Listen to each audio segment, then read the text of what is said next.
According to some analyses, UFO sightings seem to be at an all-time high. That doesn't necessarily mean that more UFOs are in the skies.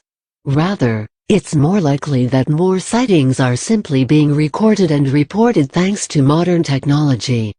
Given that we all carry cameras on our persons 24/7, and that remote control aerial vehicles are now commercially available, it's natural that documented sightings would be on the rise. To confirm that analysis, a separately published study of UFO activity across Canada has found that UFO activity in Canada has been steadily increasing over the last decade. According to the report, there were 1,131 reported Canadian UFO sightings documented in 2016. The report was published by Ufology Research, a UFO watchdog and research group based in Winnipeg. The group has been conducting surveys of Canadian UFO sightings for nearly 30 years and has collected 18,038 sighting reports to date. According to the Ufology Research report, most of the sightings in 2016 were simple points or balls of light, while the classic flying saucer shape was reported 48 times, accounting for 5% of total sightings. Most UFOs were simple lights in the sky, known as nocturnal lights, 54.9%, and close encounters comprised less than 1% of the total.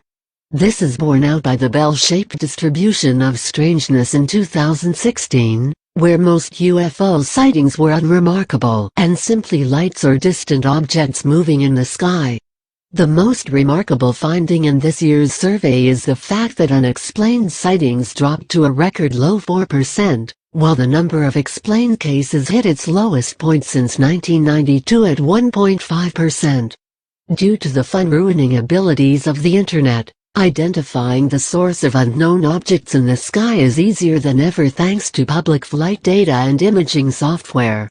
The report goes on to list some of the most interesting 2016 unknowns, including a case in November 2016 in which a Canadian airliner was forced to take evasive action to dodge an unknown object flying far above the maximum altitude for commercial drones, and another case in which a man was visited by a tall, slender humanoid who reportedly walked through his walls.